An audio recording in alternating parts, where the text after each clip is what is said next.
Hey folks, AJ here. We're back on my famous workbench. Today I'm going to demonstrate a retrofit kit that you can use to replace the Aquaglass Luxury Comfort Control Series. So if you have this keypad in your Aquaglass tub, this is the video for you. So this keypad is just glued down to your bathtub. Okay, so all you gotta do is just get a screwdriver and pry it off. Underneath you're gonna see this ribbon cable, and all they did is they just drilled a little hole for this ribbon cable to go through. So this is deceiving. You think you might have a cutout this big in your bathtub. You do not. There's just a little hole behind it, and the new keypad fits perfectly inside that hole. This ribbon cable just snaps right into the back of the keypad, so it's easy to take apart. So the ribbon cable from the keypad fed into the back of the motor. There was a circuit board back in here that controlled the variable speeds for the pump. The model number on this particular ITT Marlowe pump is the R100 VS4C.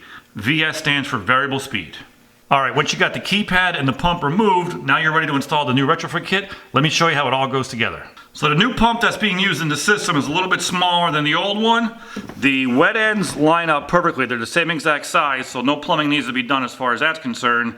As far as the mounting bolts, they may not line up perfectly, but they're going to be pretty darn close. You may have to put some new holes in to mount the new bolts down for the new motor. So the new keypad is big enough to cover the hole from the old keypad.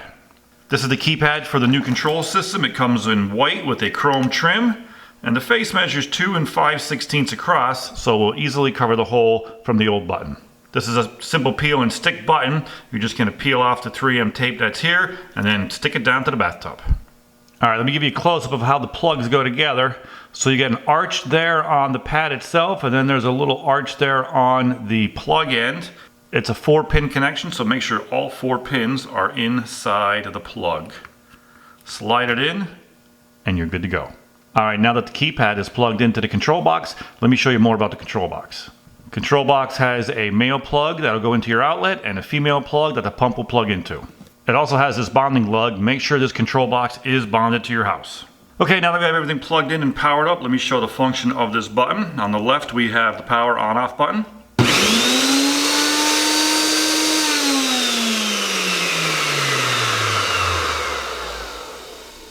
Middle button is speed up and speed down.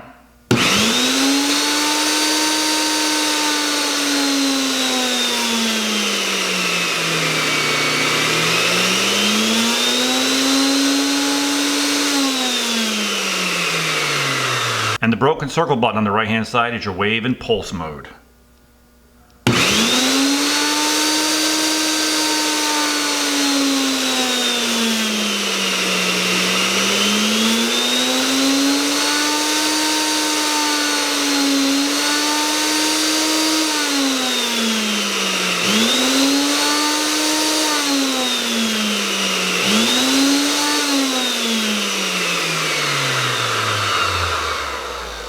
And that's everything you need to know about replacing your old Aquaglass controls to the new ones. We are proud to be your Whirlpool Tub Parts Authority.